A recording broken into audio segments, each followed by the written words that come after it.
Hello, welcome to this week's edition of Made from Grapes Live. My name is Liam, and together with Séverine, we are Made from Grapes. So we met over a year ago, Séverine and I, with the common interest and the common love of wine. We soon set out trying to put together a plan to open a wine bar in Glasgow, and quickly found out that that's a little bit harder than you might think. So in the meantime, we started doing pop-ups. So some people might know us from there. We've been doing pop-ups and stuff, trying to make a name for ourselves and get our name out there. But also just spread our love of wine as well, and like show some of the wines that we like to drink. So when all the coronavirus stuff hit, we put our heads together and wondered what could we do to keep sharing our love of wine and to talk about wine in Glasgow. So we thought we would start a YouTube show and get some of our friends on to talk about wine and maybe their experiences and how wine's come across in Glasgow so far. So joining us tonight, we've got Lily from Gloriosa and Hi. And Conor from the Gannet. Hello. Hi there. Yeah, so maybe we'll start with you, Lily. Maybe tell us a bit about yourself and how you got into wine. Yeah, so I'm from Glasgow, born and bred, but then I moved to London about 11 years ago, something about that. I actually went to Brighton to go and study art school, and then after that moved straight to London and then fell straight into hospitality, as you do.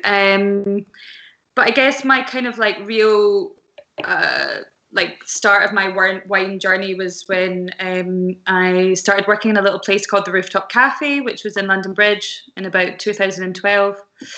And it was a really small project, which was really concentrating on seasonal food, small menu, and that kind of really reflected within the wine list. So a really small wine menu. And we were working with two wine importers. So Tuto, who had just started I think they just started in 2012. So this is a wine importing company who was concentrating on kind of natural, low intervention wines, predominantly from Italy. And then we also worked kind of exclusively with Le Cave as well. So working with them to kind of curate the wine list. And I guess for me, like someone that wasn't really into wine, but really was into hospitality and knew that was kind of the direction I wanted to get into, when I started learning and talking about these wines and kind of hearing about the story behind the winemakers, small, independent, really understanding the amount of effort and love and sweat and tears that goes into every bottle of wine. That's really where my kind of wine journey started. So I guess like I kind of started wine not in the kind of classical sense. I got thrown into it more within smaller, independent, natural, low intervention wines.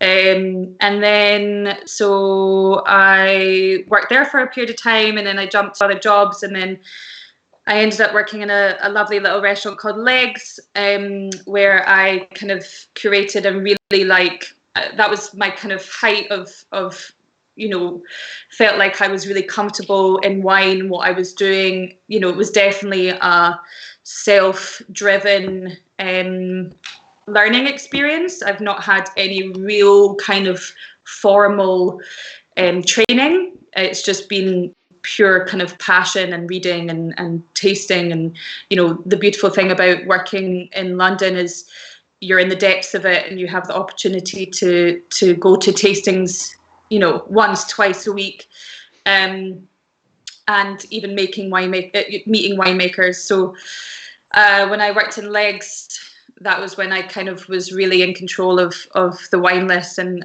kind of like curating the wine list. And then I always kind of knew that I was going to move back to Glasgow. I kind of, even though I went to London, like I knew that I wanted to ultimately have a business in Glasgow. I'm from here. I love it. I see the potential here. So I moved back and I kind of worked in a couple of places, and then I ended up working in Brett and worked with Séverine at the beginning of opening that, which was a really great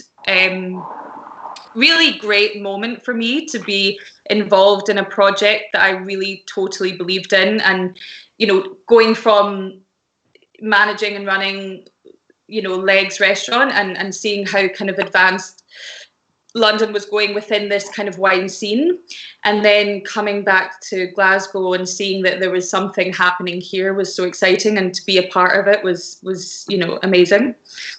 But ultimately, you know, my focus was that I wanted to have run my own restaurant. So I worked in Brett, and then I had an amazing opportunity to then go into partnership with Chef Rosie Healy, who's a friend of mine and an amazing chef. So amazing opportunity to go into business with her. And we started a restaurant called Gloriosa, which we opened just at kind of mid-November. So, you know, small, it's you know, for coronavirus to be hitting now, it's, and to have such a small run at a first business has been hard. But yeah, so Gloriosa was kind of like this amazing thing to be getting involved with and actually pursuing what I wanted to do in Glasgow. So that's kind of my journey to date. Sorry, I feel like I rambled.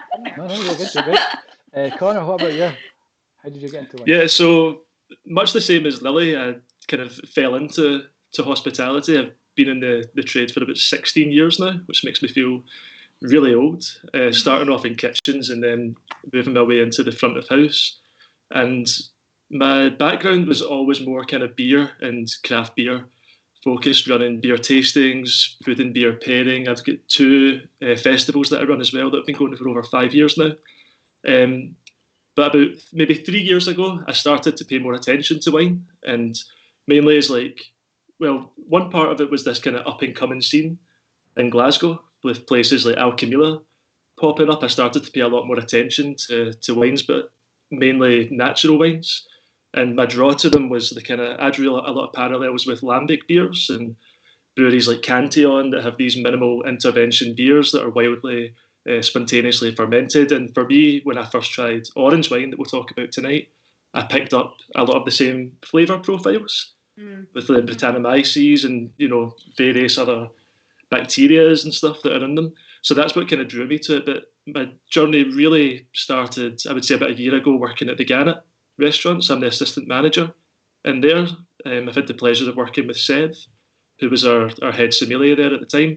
And when I started to work with her, I had the opportunity to, you know, gain a lot more knowledge on winemaking and natural wines and classical wine as well, and also learn a lot more about tasting and how to really pair wines, because tasting menus and wine pairings were completely new to me from a career point of view. I enjoyed it when I would go out to eat, but I never worked in that environment.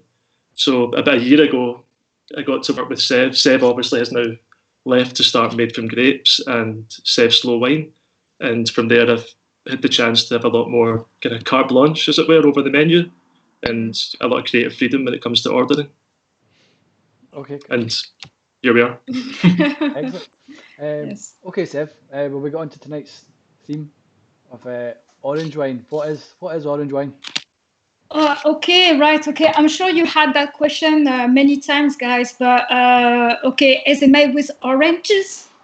No, it's not made with oranges. But I'm saying this because I'm sure you had that question also. Actually, it's a white wine which has been vinified as a red wine.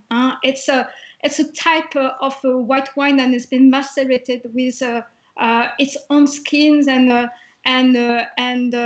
seeds, and during the fermentation.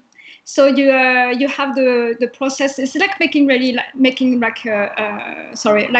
a red wine. So you've got your white grape, and you process the fermentation, the skin contact, for a certain time, between days to years. And obviously, depending on the type of the grape, we're talking about Sauvignon Blanc or Pinot Grigio, and also the time, how long it's been staying during fermentation, is going to bring a different spectrum of aroma, texture, tannins or not, etc. There's so much to talk about. So I'm going to try to be very quick. But obviously, orange wine, actually, it's a kind of new term. I don't know if you know, guys. It's actually a British wine importer who introduced this word, David Harley. So he created this word really in 2004. And actually, this guy, he works for, I'm sure you all know, Ribbon Wines, the guys in Edinburgh. They've got also an office in London. And actually, I've been very lucky to meet him like 6 years ago, also when I was still in London. And David Harley, so what happened is like he was doing an entrepreneurship. So he was working in Etna with Frank Cornelissen. Mm-hmm. So I'm sure you heard about this guy. And actually David Harley was a sommelier before to become a wine merchant. And he mentioned about that to say, all the customers, they need a label. So we had our white wine, we had our red wine, but what is about skin contact? Why? Okay, we know amber wines, we know vin jaune in France, mm-hmm. But there is no word for skin contact. Why not orange wine? And I thought, actually, this guy, he make it pretty bang on. I mean, of course, the thing is, orange wine, like the one we have just now, yeah, it's pretty orange, but Lily, for you, that's not really the orange one we can imagine. It's much clearer. So maybe it's not really the right term to say, but at least people understand, okay, what is it? So definitely the first time you're drinking this type of wine, it is actually a white wine, but it's important, of course, for people to understand that it will be very different. We know that those kind of bruised apple and tangerine and spices, so versatile also with food pairing. It's just an amazing food pairing wine. Alors, the term, super new, kind of like, 20 years or 15 years or so, but the winemaking process is maybe the oldest wine making process, so maybe 5,000 years ago, even before, from Georgia. And we have those Crévi, so the wine, we all know those massive vessels, it's called Kévri, and they put the wines in there and they burn the vessel, and it can stay like that for years and years and years. And when you drink the first time a Georgian wine, it's really old school. And when you're new into this type of wine, it's like, good luck to you. It's not an easy one. But yeah, orange wine, so Georgia, really, 500 years ago. And then you've got also what brings back to life like 20 years ago in Italy, north of Italy, Collio, Friuli, with guys like Gravner, Radicon, but also Slovenia with Princic. And in France also, you see that. But yeah, so much to talk about. Can you remember your first one? Did you enjoy your first one? My first one. My first one. So I was in 2006 when I was working for Trinity Restaurant in Clapham. And so I've been lucky then tasting this first Georgian wine. Don't ask me the name, I just don't remember. That was with Cave de Pirène. And but it was like a Friday 3:00, a sunny day like this one today, and it was my first time. And what is about orange wine? And we all know this. This is a wine made for food. Mm-hmm. And when I tasted it, I was like, oh my God, I felt that I had like 10 tea bags in my mouth. I was just, my God, I hated it. But then obviously, I understood what it's all about, skin contact wine. I think, I don't know, like the term orange wine is a difficult one because, of course, I think it's great that there's a kind of term that's kind of made this trend that people talk about.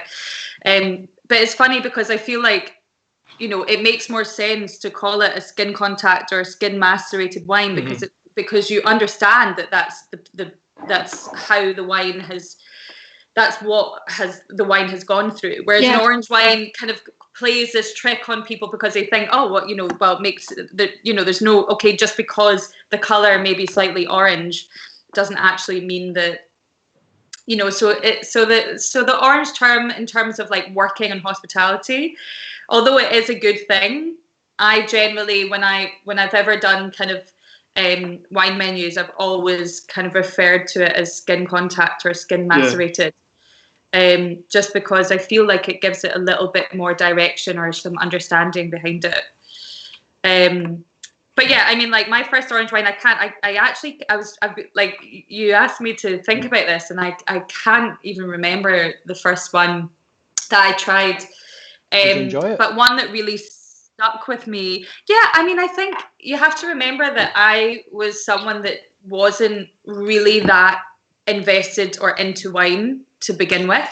So my journey was like, whoa, I'm just like so like I'm just embracing it all. I'm really intrigued by the story, like the fact that someone has come to me and said, this wine is the process of making it and the skill of making it. I just was like absorbing it all. So I think if I had come from a background of more classical or an understanding of wines for a very long time, I think if I tried it for the first time, I would be like, no thank you. Thank you. Yeah, totally. But I was open. So I think when I love skin contact wine. It's something I really love to drink, and I find it so exciting every time I drink a new bottle.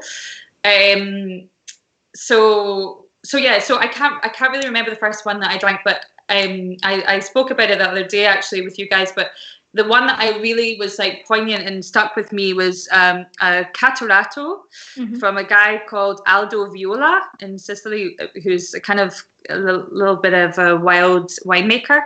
And yeah, it was like 7 months skin contact.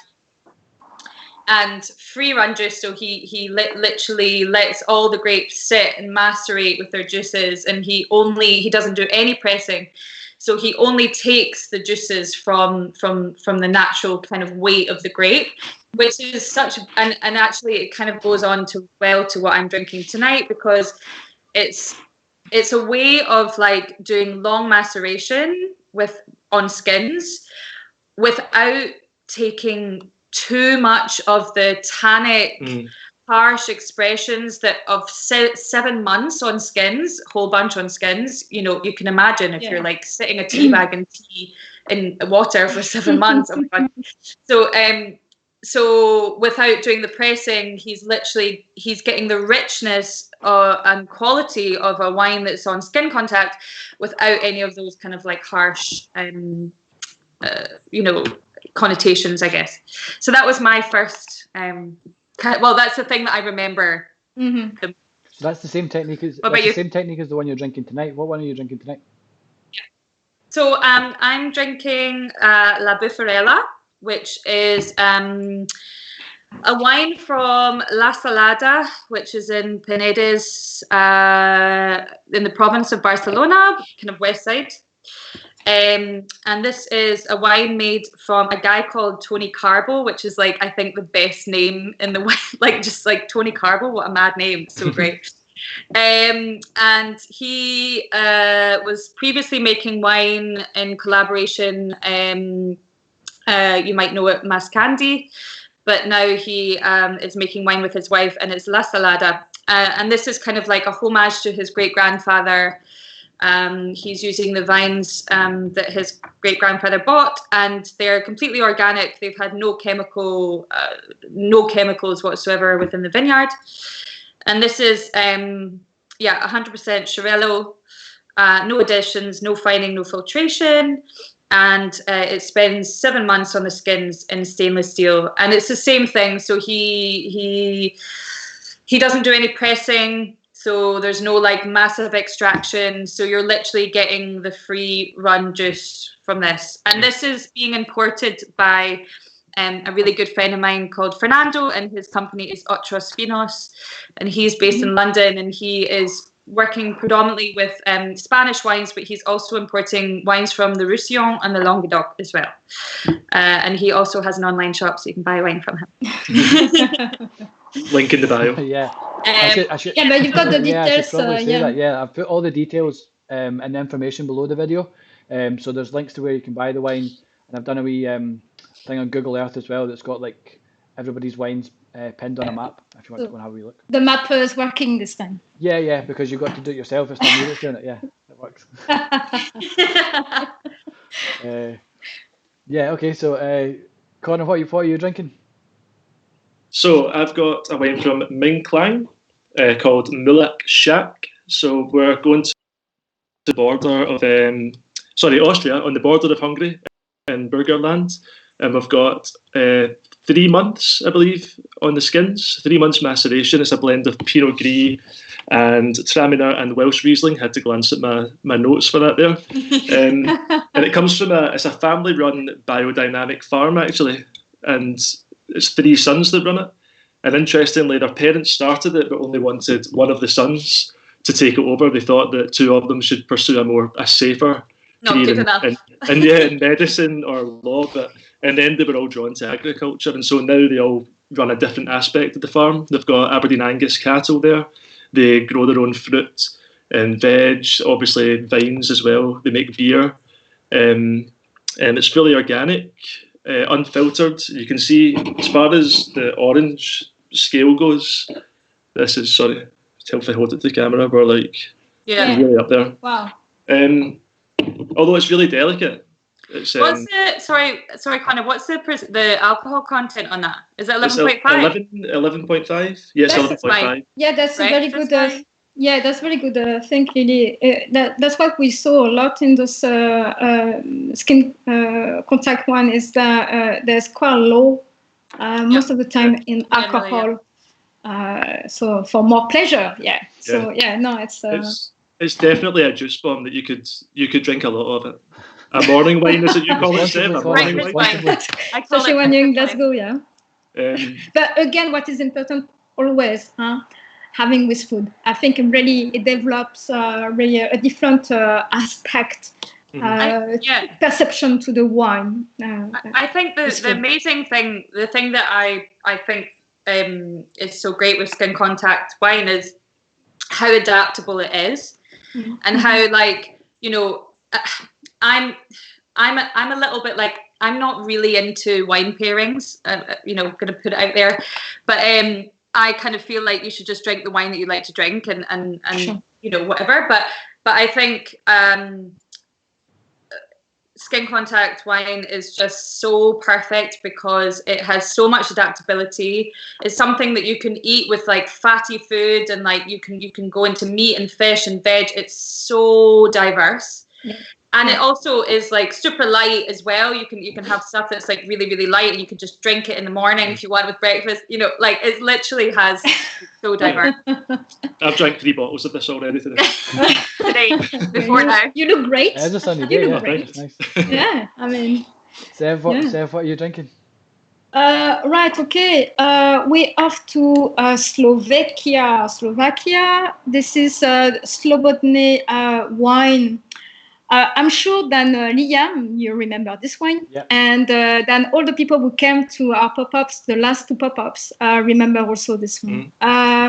a great success. People were crazy about it.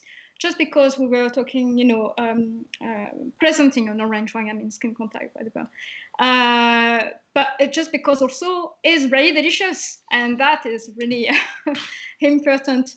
Okay, so the first time actually I had Slobodne wines, I was in New York more than a year ago, but I had their Pinot Grigio in this wine bar called Les Vins du Cochon. And I was like, oh my God, there's a name called Slobodne. I'll just quickly because my name is Sloboda, so I'm originally from Czech Republic, and which means freedom, and it's actually the same term. So I thought, oh my God, origin. So I thought, oh my God, I really need to try this wine. Okay, so we are like 50 minutes from Bratislava towards the east. Those guys, the family has been making wines for 100 years or something. Okay, more than 100 years actually. But obviously in Central Europe, during because of the war, and then with Russians, the USSR at the time, it's been very difficult for people to make wines. Hungary, Slovakia, Czech Republic, especially in Georgia, you couldn't make wine at that time. So in 1940s, 50s, 60s, couldn't do any wines, but the farmers like you, Conor, so really have those crops of barley and wheat and poppies, etc. So they're proper farmers, and they keep the land. Permaculture was there without to know. It was like already superb biodiversity, etc. Okay, so this one, it's the Cutis Deviner. So this one is we had it from model wines. Yeah, model wines from with Nick. And so 70% of Traminer. So we all know better this grape under Savagnin from Jura, and also Deviner. So that is a grape origin from Slovakia. It's been agreed since 1997. So Slobodne, so they started to make wine, really to make the wine again. So in 2000, quite recently. So 2004, 1997, pardon. They started to rebuild the winery, and it's only in 2004 then they started to make wine. 2017, that's when they had the organic and biodynamic farming. And here is 2 weeks fermentation. And aroma profile, why here also press, just a gentle press here. No stem, no seed. It's just the skin for 2 weeks. And here is a lot of spices. So the fennel, also like kind of paprika, passion fruit, but with a bit of chili. Really, That's really interesting, Steph, because I remember when we were doing it at the pop-up, it was showing more fruit at the time, and it was like more juicy style. So it's cool that it's changed a little bit. So before we talk, before we've been talking to the people live, we obviously had a 15 minutes, 20 minutes before, and then we've been testing the wine, and I was like, my God, the wine is very different for what I remember. Because when we were at the pop-up, it really like passion fruit, easy breakfast wine, as we said earlier, breakfast wine. But here it's much more spices, as you said, Lily. Food-wise, you can imagine. What is great with those wines? Spicy food and veggie, vegan. That's why I think orange wines also came up very, fashion, because also the food behind it was there. And actually the wine followed the food, which makes sense. So very delicious, Oof. Garden wines. This is the perfect weather for this. Okay, Liam, what are you drinking? To follow on the old breakfast wine trend, people are going to think we've got some kind of problem here. It is breakfast wine. I'm having definitely have a problem. Dinavolino. So it's a wine from Emilia Romagna. So it's near Piacenza, kind of in the northern half of Italy. and it's the personal project of a man called Giulio Armani, who's the winemaker for a kind of larger winery called La Stoppa, which is maybe a little bit more famous. But yeah, this is his personal project, and he makes wines kind of a similar style, but maybe just a little bit less serious. So the grapes in this are Malvasia, Candia aromatica, Marsanne, Ortrugo, which I think Ortrugo is only grown in this area in Italy. It's like only like the indigenous grape. yeah. Indigenous, yeah. And 25% other varieties, which is a bit mysterious. Thrown in the mix. Yeah. But yeah, it's lovely. And if I just show you the colour of it as well, that's like, if we're talking orange wine. You've got the darkest one. Yeah. Yeah, I mean, in comparison. Yeah. So yeah, that's quite cool to show the range as well. So it's like, it's called, it's been given the title orange wine, but it's not, doesn't have to fit a But it's certain interesting as well, because like I've got the wine that's had the longest skin contact, although mine is in terms of like color variation. But that's also to do with like, obviously skin color, the actual color and skin of the grape. But that's something we. Pardon, Lily, but I was going to say, this one's 6 months on skins, I believe. So, I mean, that's 6 months. It's not quite as much as Lily's, but like you would expect it to be this color. Yeah, that's the thing. But yeah, you were saying about the color on the skin, but that's the thing. People want a Pinot Grigio example. You were saying earlier. Do you want to talk about Pinot Grigio, Lily? Or yeah, I mean Pinot Grigio it's like one of my favorite grape varieties as a skin contact. So the color of the skin is a kind of like purpley pink skinned grape. So when you drink a skin contact Pinot Gris, it's like the most incredible color.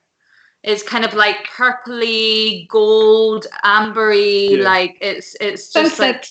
Like sunset. Yeah, I mean it's so intense and amazing. I drank a who was it? It was from Gergovie wine. I can't remember off the top of my head now, but I had a macerated Pinot Gris recently, and it was just so delicious, and there's so much joy in it. But yeah, I mean, like when you think of like Pinot Grigio from Radicon, of course, and which was I guess like for me was another big kind of skin contact winemaker using a grape that like for in terms of like mainstream. When you think of Pinot Grigio, it's so far from what you're drinking. But that's why it's very interesting in a restaurant, especially when you see Pinot Grigio. When do you remember Conor? There was written down, okay, Pinot Grigio tonight, but it's not your Pinot Grigio. Then you have every day. Quite a good time to ask a question here. So Susan.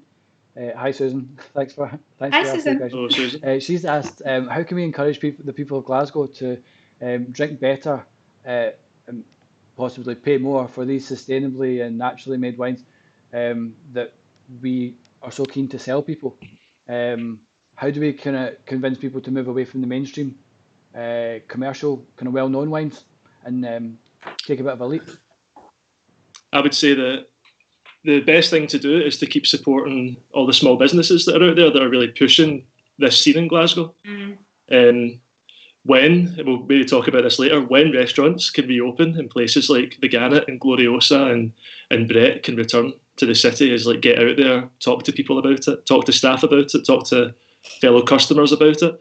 In the meantime, I would look into things like Sev's blog, places like Valhalla's Goat, Good Spirits, all small independent businesses in Glasgow, and just get down there and start talking to people, and maybe start with a grape variety that you like and do some research into natural wine producers that work with that grape varietal, and then, I don't know, just get a couple of cheaper bottles and compare it to, for instance, the Pinot Grigio that we're talking about. Maybe get like a Radicon and compare it to Pinot Grigios that you've had in the past. But I've always thought as well that I think Conor and Sev, you probably have a good knowledge of this, but I've always thought that like having a tasting menu and a wine pairing menu or even like wine flights, it's sometimes quite a good idea to like maybe push people into tasting wines that they wouldn't automatically pick off a menu, and like maybe go a little bit outside their comfort zone. Have you found anything like that in the Gannet?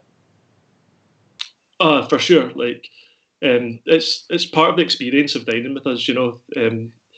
Like Lily said, I don't think you have to pair wine with food. I'm very much of that thinking as well. Like, I was the same when I was into craft beer. When the scene was getting really big in Glasgow for craft beer, when people can be quite snobby about it. I think just drink what you like and enjoy it however you want to enjoy it. Yeah. But when it comes to the wine tastings and wine pairings, it does give you that chance to try something pushes people out of their comfort zone. It pushes them out of their comfort zone. And the good thing about it, of course, is you get to try things that we wouldn't usually open by the bottle, you know? Yeah. You get a little taste of an 80, £90 bottle of wine, and without forking out the money for it. So that's another good way to try as well.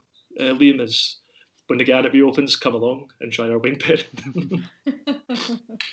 I think definitely, like, you know, it's, I mean, hindsight, but you think we definitely felt like we were getting some momentum within wine within Glasgow just before the lockdown happened. And I think, like, you know, Brett has been an amazing place for that to have an opportunity for people to try wines that they've never tried before. I think, like, in Glasgow, certainly, you know, there's no real wine scene or, you know, a place where you can go and you can kind of be open to try so many different things, and you know, you can go and you can be like, okay, hey, I don't know a lot about wine, but I'd like to try this, and they'll give you a taster and they'll talk to you about it. It's a very one-on-one personal experience.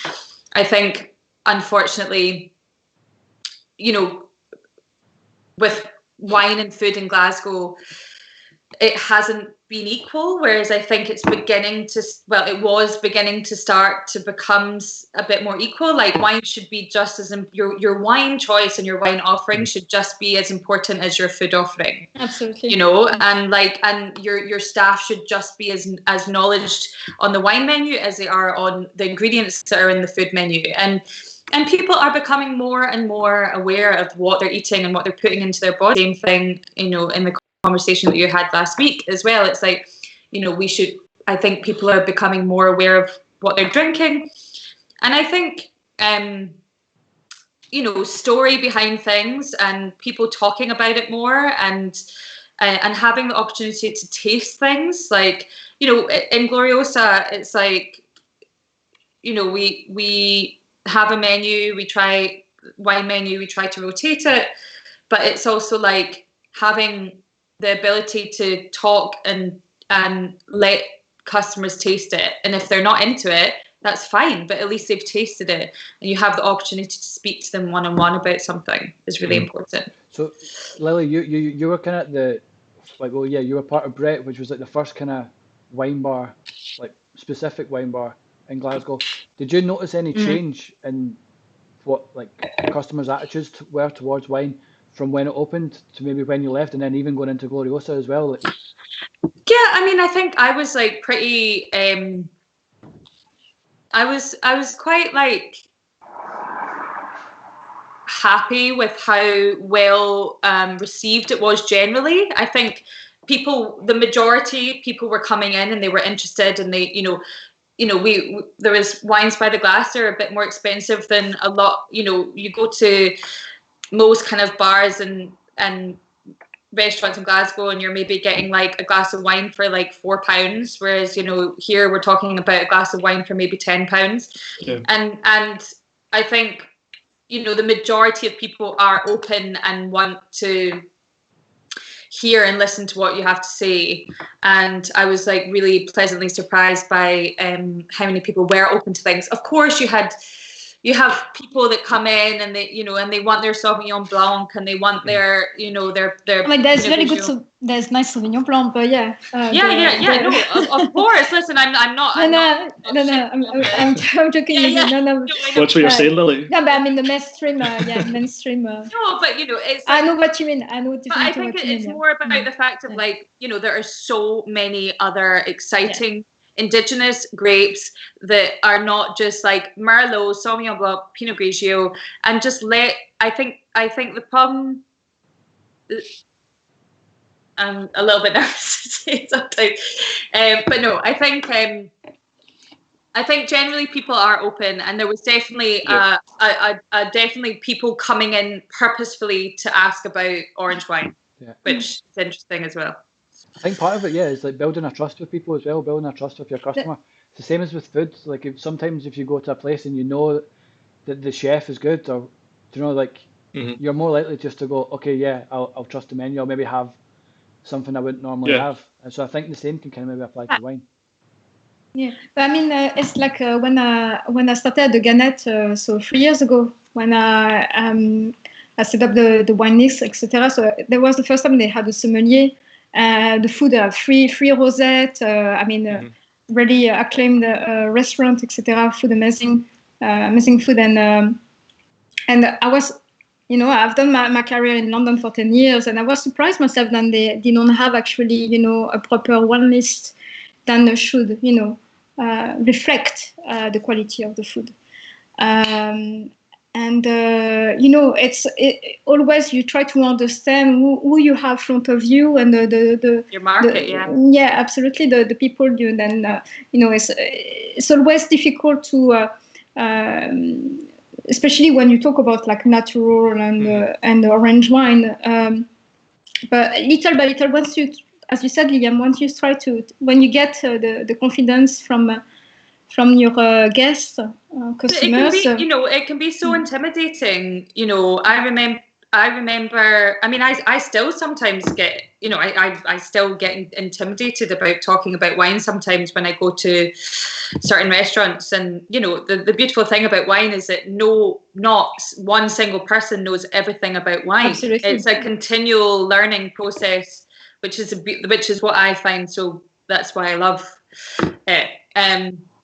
But so to not feel intimidated, and going back to Susan's question, is like, I guess, to try and make people feel like they can come and say, listen, I don't know anything about wine, and just to feel open and just to try and ultimately just to keep trying and tasting. That's how I learn. Yeah, because it gets a reputation, especially like some of the like natural wine, this kind of thing. Yeah, hipster. All this stuff. But not even that. Like, I think I remember going into like fancy restaurants with a sommelier and going into a restaurant and being like terrified about talking about wine to a sommelier when I didn't know anything about wine. Yeah. Whereas it's just about being like, do you know what? Just say to them. My best thing about going to any restaurant or bar is to be like, what do you drink? What do you recommend? Talk to me and be open. Mm-hmm. Yeah. Get a recommendation. Yeah. Yeah, I think as well, like with like craft beer, like Conor, obviously that's like your background, but like I think in Glasgow, people are obviously comfortable going into a beer shop and picking up like a can of this, and trying stuff.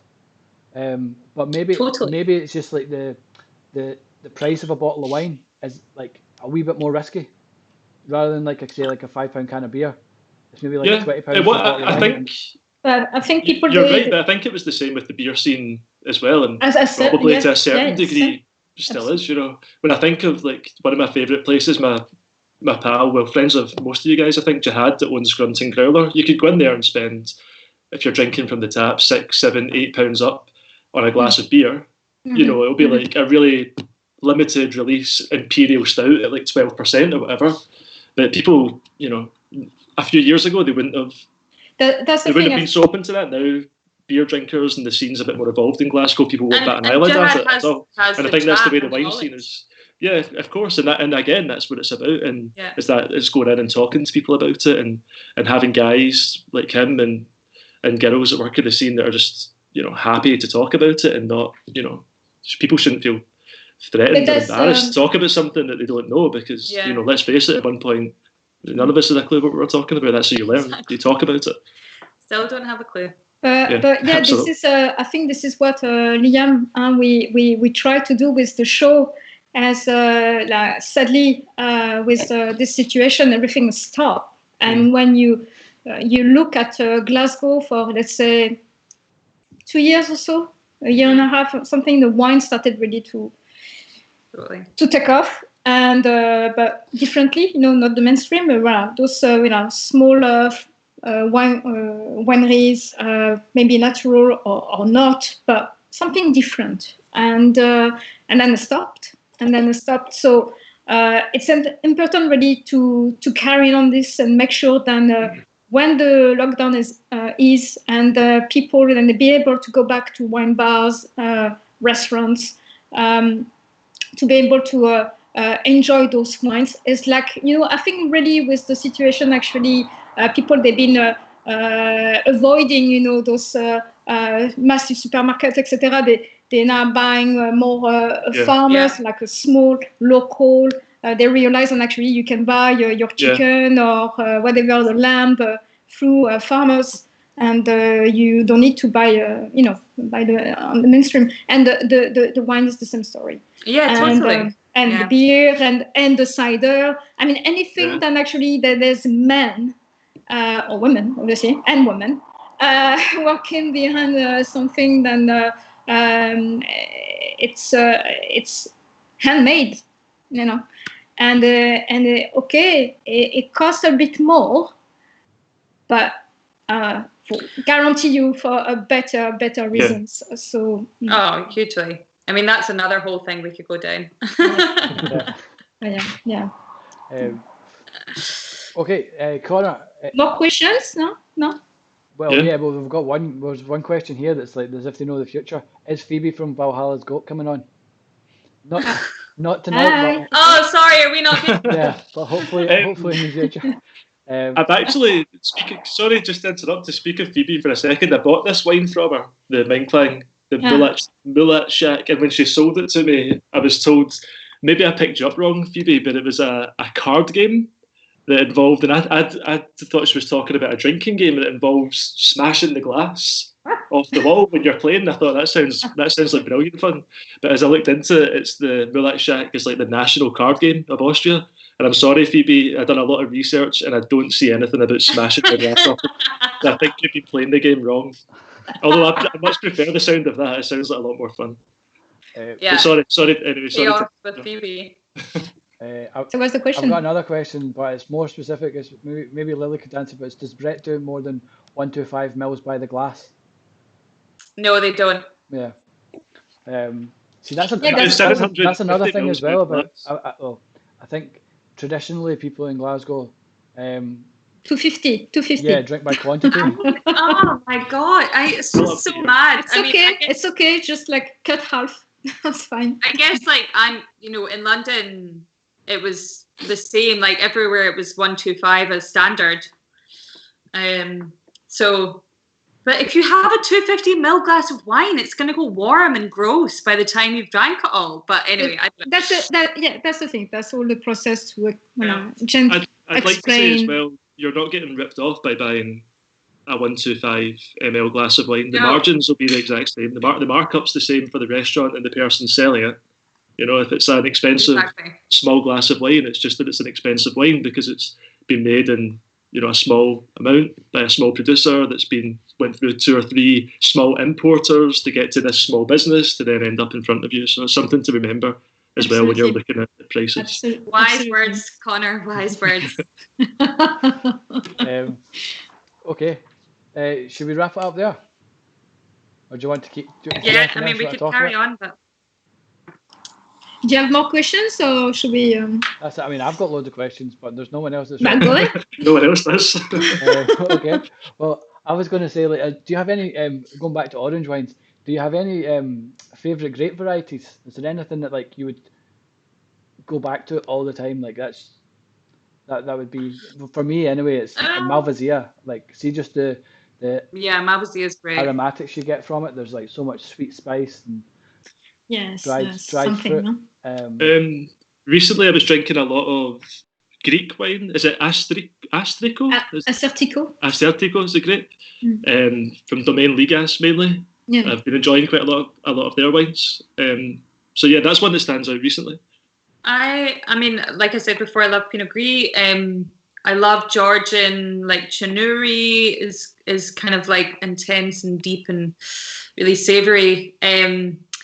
I think it's interesting because obviously another topic we could go into, maybe we shouldn't go in now because we're about to run out of time, but skin contact is not also just a style of wine. A lot of people use skin contact to kind of like if they have like a weak grape or they need a bit more texture, or if they need to give the wine a little bit more something, if they've had maybe a slightly difficult year. But like Catarato is an amazing, generally is quite a typical Italian grape that is used for skin contact. So I guess if you're starting off and wanting to try some skin contact, I think Catarato is quite a good grape to start with, because there's a lot of kind of entry level 2-3 week skin contact wines out there that you can get. Something I would say very quickly is just like when you think about actually the grape itself, it's like the skin of all of us. We have a thin or thick skin, and they depend different colors. And it's true. So you've got the Malvasia, you've got Pinot Grigio, you've got Catarato. Oh, shit. How do you say it again? Catarato. Thank you. Catarato. What's your language, Steph? Yeah. Yes. Catarato, the Sauvignon Blanc. So voilà. You've got all the some are pale, some are darker, some are thick, some are thin, and they're gonna bring a different perspective, different experience. You were saying about Sauvignon Blanc earlier. Why I was jumping on you earlier, because you know what? I don't like Sauvignon Blanc. Sorry, I don't like Sauvignon Blanc in general. But I had this Sauvignon Blanc from Julien Courtois. It was a bit, and it was a big smash in my face in the nature style. But I mean, when then after we can talk at some point. I just want to say that we not just like natural or type of wines. We can do also classic. And but when you have a skin contact Sauvignon Blanc, it's quite exceptional also. That's for also different reason as well. Is that I think people have can be very single-minded with grape varieties. So like for example, I only like Merlot, or I only like Sauvignon Blanc. But actually what you have to realize is, outwith of, I guess, your kind of shop-bought mainstream commercial wines, if you can try a Merlot or a Sauvignon from and you can line them up back to back, and they are so different. And I think that's something that people need, that are just getting into wine, or is wanting to get into wine, especially in Glasgow.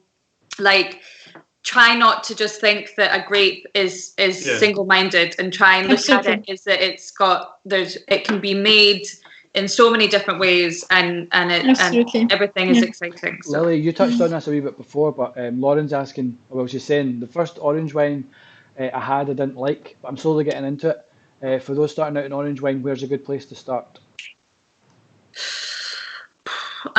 In terms of where to go, or I would say what wine maybe, if you recommended a few wines, or maybe grape varieties, styles even. Maybe starting at the kind of lesser skin contact, I would say. I mean, there's a lot of wines that only have a couple of days or even a couple of hours. Like I said, sometimes it's just to form the wine slightly better because of maybe a certain vintage or a year that's not gone well, but or they've they've really decided to make a skin contact wine. So it's really dependent. But yeah, I think looking for definitely things that I've seen in the shops recently in Glasgow. So in Good Spirits, they have a skin contact Catarato, which is really approachable. Also Valhalla has what did I have recently from them?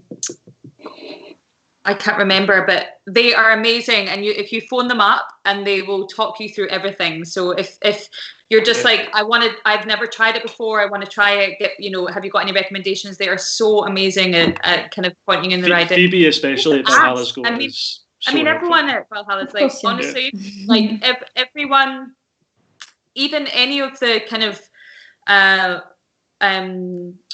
wine importing companies that are basically have online shops now, which is so exciting. So you can basically now shop, all over the UK and get the most amazing wine. Okay, yeah, that's, there is a cost with delivery, but maybe split it with friends and go in together and try new stuff. But everyone that is doing this wants to talk to you about it. So just don't be scared about talking about it and just ask. Just say, listen, I've never tried it before. Or you can see with Seth Slow. Not to say. No. But just to let you know, guys. Yeah, I don't know if you saw this young winemaker is like 23, 24 in Moselle, and I was testing his wine.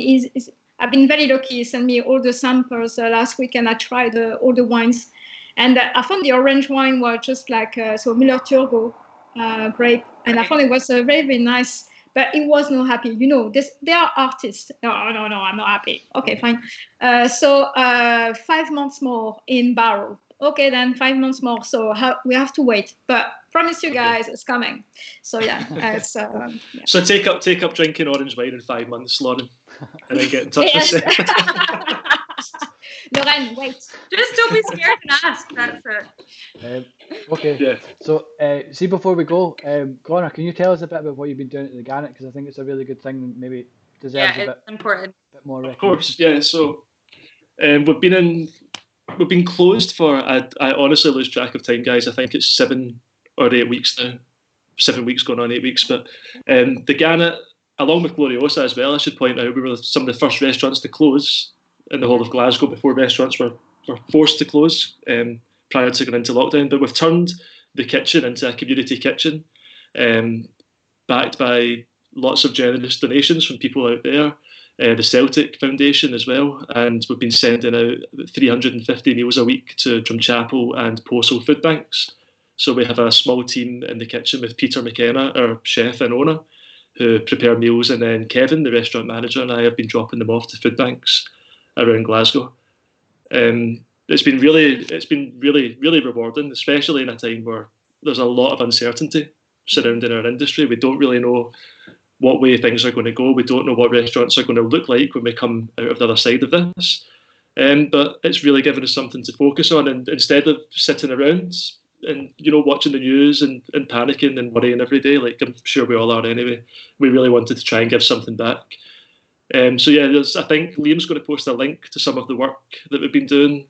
We're always open to donations if anyone wants to get in touch with us via Facebook or Instagram, although that's not why I'm here to talk about it though. Don't get the wrong idea. But yeah, it's been very rewarding. Yeah, it's great. Okay, brilliant. Well done, you. All right.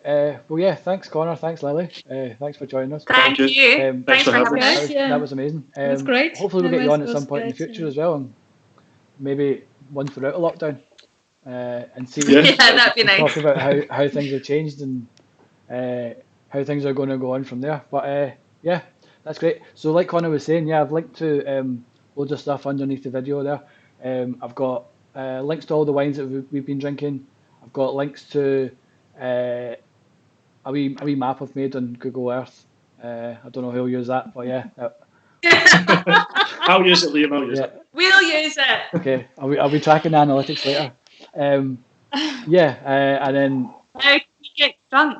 Yeah, we'll go away for a chat. But yeah, okay, excellent. Cheers. I need to say this as well because Cheers. Everyone has to subscribe, like and subscribe the video, please.